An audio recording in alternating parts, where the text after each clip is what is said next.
This is the last Sunday Gospel before we begin the Holy Week. Next Sunday is the Palm Sunday, and we will be hearing the reading about the Passion of our Lord Jesus Christ. Actually, twice a year we hear the Passion of our Lord Jesus Christ. One is on Good Friday, always according to the Gospel of John, and then one on Palm Sunday. And that Passion reading is taken from the Gospel of that particular Gospel for the year. This year being year A, we will have the reading from the Gospel of Matthew. The church also uses the last 3 Sundays as a time for scrutiny of our catechumens, those who would receive baptism and will be received into the Catholic faith with other sacraments during this Easter Vigil service. For these 3 Sundays, right before the Holy Week, the 3 main stories from the Gospel of John are taken by the church as a kind of instructions for these catechumens. If you recall, 2 Sundays ago, on the 3rd Sunday of Lent, we had the story of the Samaritan woman at the well, and the theme was water. Again, it's a baptismal theme. Water represents thirst, our thirst for God, and we reflected on that.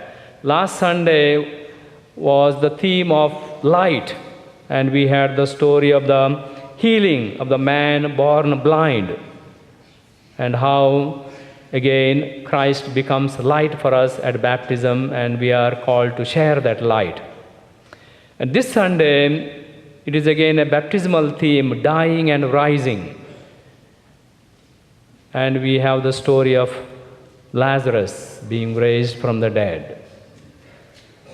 These are 3 powerful themes, not only for the catechumens, but for all of us to reflect on our own baptism and our calling through baptism. But this Sunday also, what we call by juxtaposition, we find ourselves reminded of where we were 30 days ago when we began the season of Lent. On that Ash Wednesday, we wore ashes on our forehead, and we were told, "You are dust, and to dust you will return." The church invited us to confront the reality of our mortality, our finality. In effect, we actually became what we call the walking dead, so to say, throughout this Lenten time.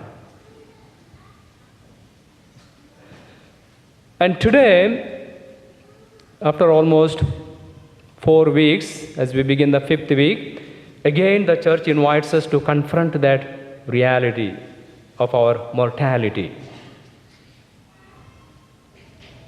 And the gospel places us at the tomb of the dead man Lazarus. But one thing we must remember, that we should not place ourselves in the crowd. We are not part of the audience, but we must place ourselves in the tomb along with Lazarus, the dead man. Because in so many ways, we are that person, Lazarus in the tomb. Lazarus represents us. We all are Lazaruses. That is the invitation for us this Sunday. As much as the gospel is about death, the gospel is also about life. The gospel is about a second life. The gospel is about a second chance. Of course, this episode that we just heard, it looks forward to Jesus' resurrection, a feast we will celebrate in 2 weeks. But this episode is also a powerful reminder that these last days of Lent, they are a time for prayer, time for reflection, time for conversion. They are a powerful reminder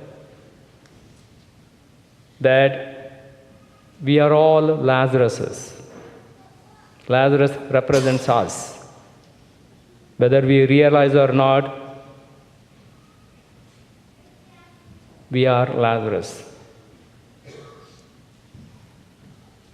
We are entombed by our sins. We are bound by our petty weaknesses. We have those bandages of our sinfulness, of our brokenness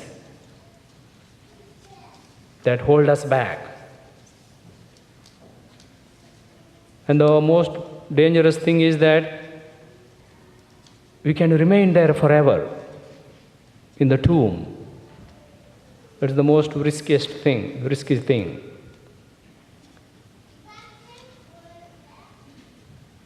As we heard this gospel, we saw a lot of emotions and feelings through this whole story. Martha was frustrated because Jesus was not there when her brother died.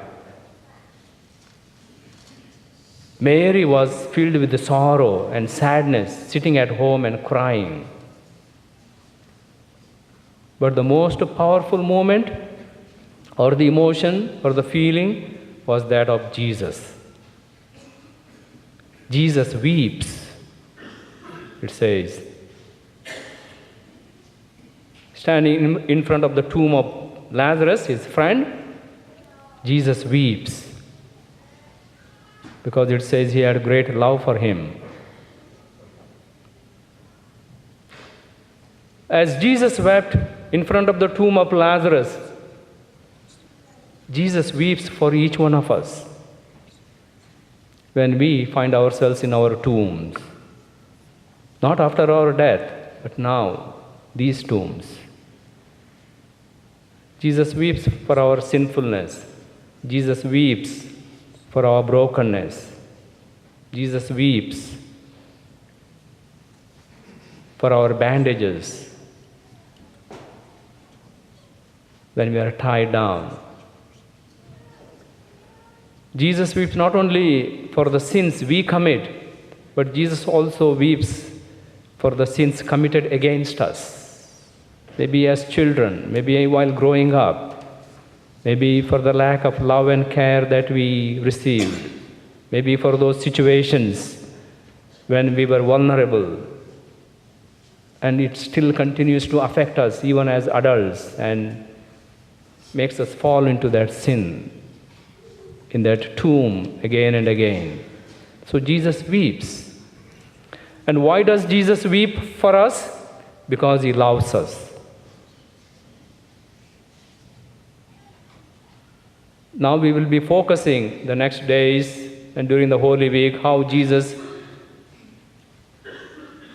diverts his attention to Jerusalem, carries his cross, goes through his passion and dies on the cross, all in love of us, an act of love. And so Jesus weeps. We know that he loves us, and he weeps as he stood in front of Lazarus' tomb. That is the most comforting thing for us. When we are in our tombs, when we are in our sinfulness, brokenness, the most comforting good news is that Jesus weeps. Jesus is with us. And like he told Lazarus, come out, he cries out to each one of us to come out.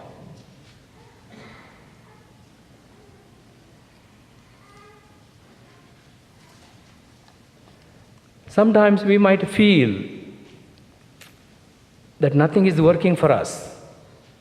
We fall into that tomb again and again. I am helpless. I cannot do anything to get out of that tomb. I fall into that sin same sin again and again. We can fall into that attitude of despair and hopelessness. We feel like we are tied down. We are not. Jesus wants us to begin our life anew. That's why he calls us, come out. 2 Sundays ago, he called that woman, Samaritan woman at the well, to come out, and she came out. Last Sunday, he called that blind man, and he came out. He encountered Christ, and everything changed. Today in this gospel, he calls Lazarus to come out. Lazarus has new life.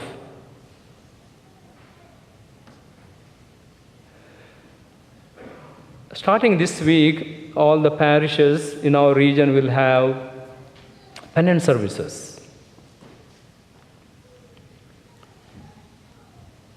One of the most tangible ways to experience new life, to experience a second chance, to experience resurrection is through the sacrament of reconciliation. That's one of the most tangible ways where we experience that new life, new chance, resurrection. All that Jesus wants us is to embrace that Lazarus in each one of us. Come to him with our bandages, with our tombs, so he can untie us. So, let us make this Lent count for us. Let us make this Lent matter for us. Let us approach this sacrament of reconciliation. See the bulletin for the schedule in our parish as well as in other parishes. Find your favorite priest to go to that sacrament, to untie what has been bogging down. Whenever I read this story of Lazarus being raised from the dead, I always find this curiosity, this question, what happened to him next? Did he die again? That was always my question. Then upon reflection, I find that John purposely does not mention anything about Lazarus after this incident. Nowhere his name is mentioned.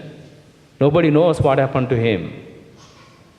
And I think perhaps for a purpose, John left that open for all of us to write our own chapter after encountering Christ. So Lent is that chance for us to find out that answer, to write that answer in our story of life.